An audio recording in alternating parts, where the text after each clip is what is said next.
Makapigil hiningang hostage-taking incident sa Davao City. Lalaki, binihag ang isang babaeng pasahero sa jeep. Masuko man siya. Ako, nagpadagan lang ko nga para maluwas lang itong babae. Hindi man nihunong sa driver. Naluoy mi sa babae ba?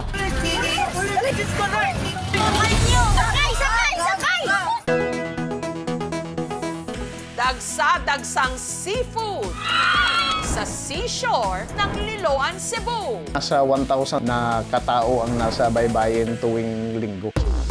Mukbang na! Uy, lahi ng libro presko eh. Oh, grabing humuka, Ibton. Oy,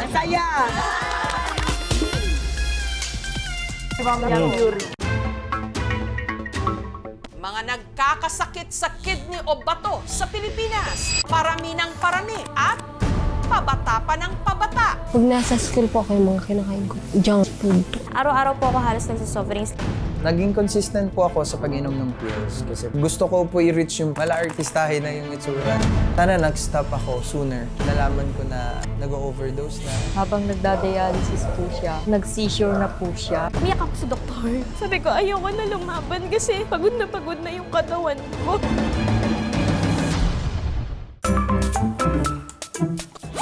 Nong! Kaon na ka mo diri! Manamit ang batchoy namon!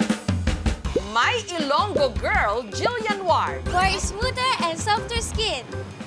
Naglipa na ang mga ka-look-alike o doppelganger. Abi niyo si Tata? Opo! Ano mo si Jillian Ward? Pinaprank mo po ba kami? Jillian Ward? No! Akala ko si Jillian Ward. Hawig talaga niya. Siguro magka-vibes kami. Paano kaya kung sila'y magkita-kita? Hello? Uparin mo yan! Hindi po! Uparin mo yan!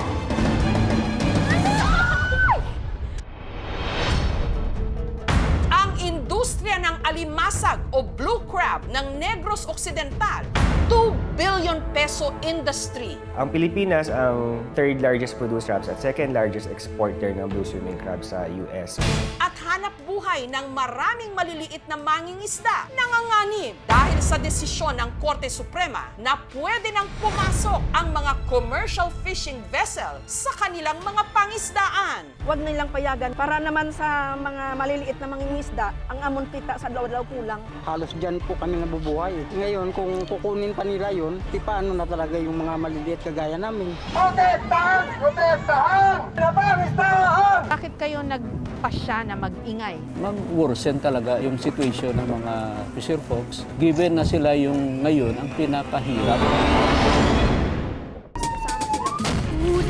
That was rap! Ito ang Tacloban na dinatnan namin. Isang masamang panaginip. I survive! Ganda ng driver ko. Hindi ako makapaniwala. Ang ganda ng ngipin. Ako po ang inyong kapuso. Pero so sweet. Mabuhay from the Philippines!